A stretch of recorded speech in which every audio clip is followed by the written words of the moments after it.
శ్రీమాత్రే నమ. భగవద్బంధుని కూడా నమస్సుమాంజలి. గురుదేవుల పాదపద్మాలకు శిరసాష్టమ నమస్కారాలు. గురుదేవో మహాదేవో గురుదేవ సదాశివ. గురుదేవ పరం నాస్తి తస్మై శ్రీ గురవే నమ. గురుదేవుల పాదపద్మాలకు శిరసాష్టమ నమస్కారాలు. ఈరోజు చెప్పబోయే విషయం ఏమిటంటే కనుక, కుజదోషం ఉన్నవారు కానీ, కుజుడు నీచ స్థానంలో ఉన్నవారు కానీ, దంపతుల మధ్య అన్యోన్యంగా లేనివారు కానీ, కుజునికి ప్రత్యేకమైన దీపం ఉంటుంది. ప్రతి మంగళవారం నాడు గృహంలోనైనా సరే, దేవాలయ ప్రాంగంలో పెట్టవచ్చు. లేకపోతే ఇంకా నవగ్రహాలు కుజుడు ఉన్న దగ్గర కూడా పెట్టవచ్చు అనమాట. ఎలా పెట్టాలి, ప్రత్యేకమైన దీపానికి ఎలా చేసుకోవాలి అంటే కనుక, ఫస్ట్ గృహంలో ఎలా పెట్టుకోవాలో చెప్పుచూ ఉన్నాను. ఒక రాగి ప్లేట్ నుండి కానీ, ఇత్తడి ప్లేట్ నుండి కానీ నీట్గా కడిగి శుభ్రపరచుకున్న తర్వాత, ఆ రాగి ప్లేట్ కానీ, ఇత్తడి ప్లేట్ కానీ పసుపు కుంకుమతో అలంకరించుకోవాలి. అలంకరించుకొని కొద్దిగా గుప్పెడు కందులు కానీ, లేని ఎడల కందిపప్పు కానీ వేసి, దానిపైన తమలపాకు ఉంచి 2 దీపాలు పెట్టాలి.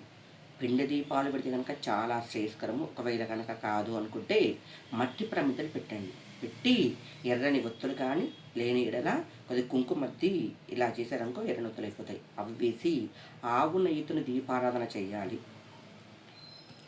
చేసి మనసా వాచా కర్మణ కుజ భగవానుని ఓం శ్రీ శరవణ భవాయ నమః అనే మంత్రాన్ని 27 సార్లు స్మరించాలి. అట్లా కనీసం 7 వారాలు చేయాలి.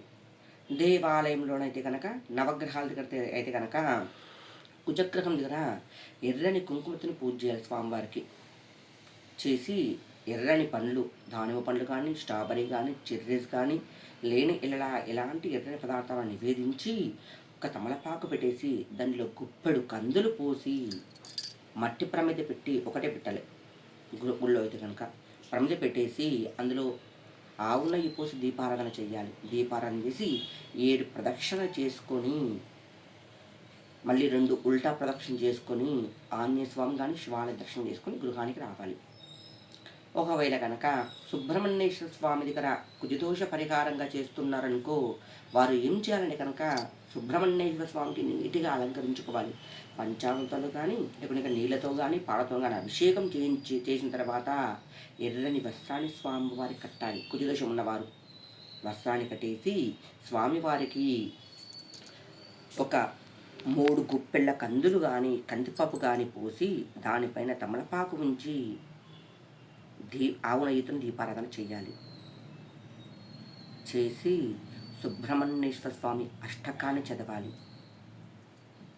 మనసా వాచా కర్మణ ధ్యానించుకొని స్వామివారికి ప్రదక్షిణాలు చేసుకొని గృహానికి వచ్చి, ఒక పూట భోజనము, నైట్ అల్పాహారము, కింద నిద్రించాలి. ఇలా ఎవరైతే కనీసం 7 వారాలు జరిపిస్తూ ఉంటారో, స్వామివారి అనుగ్రహము మనపై ఎల్లవేళలా ఉంటుంది.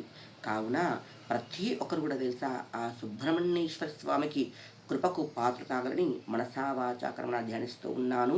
దంపతుల మధ్యలో అన్యోన్యంగా లేకపోయినా, భార్యాభర్తల మధ్యలో ఇబ్బందికరంగా సమస్య ఉన్నా, కుజదోషం ఉన్నవారు కానీ, కుజుడు నీచస్థానంలో ఉన్నవారు కానీ, అన్ని విధాలుగా ఈ దీపం పెట్టడం వల్ల ఖచ్చితంగా మంచి రిజల్ట్ వస్తుంది. శ్రీమాత్రే నమః.